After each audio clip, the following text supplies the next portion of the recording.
இப்போ அனீமியா வந்து எந்த அளவுக்கு காமனா இருக்கு மேம்? இப்ப இருக்கக்கூடிய பெண்களுக்கு?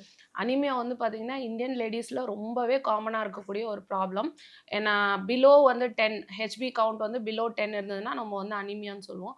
நெறைய பெண்களுக்கு வந்து பார்த்தீங்கன்னா, 7 எல்லாம் இருக்கும். அண்ட் தெல் பி நார்மலா டே டு டே ஆக்டிவிட்டீஸ் எல்லாமே பண்ணிட்டே இருப்பாங்க. ஆக்சுவலி வந்து பார்த்தீங்கன்னா, ரொம்ப டயர்டா ஃபீல் பண்ணுவாங்க. அந்த 7 இருக்கக்கூடியவங்கலாம் ரொம்ப டயர்டா ஃபீல் பண்ணுவாங்க. ரொம்ப தூக்கம் வரும். ஹேர் ஃபால் சிவியரா இருக்கும். ஃபேஸ் எல்லாம் பஃபியா இருக்கும்.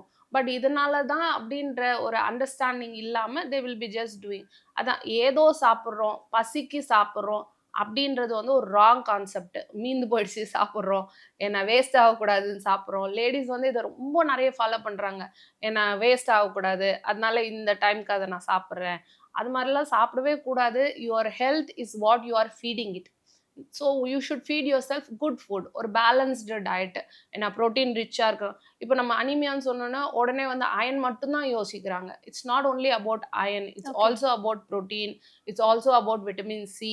It's also about minerals. Everything is needed. ஒரு பேலன்ஸ்டு டயட் வந்து எடுக்கணும். கண்டிப்பா வந்து முருங்கைக்கீரை, கீரை வகைகள்லாம் சாப்பிடுறது ரொம்ப நல்லது.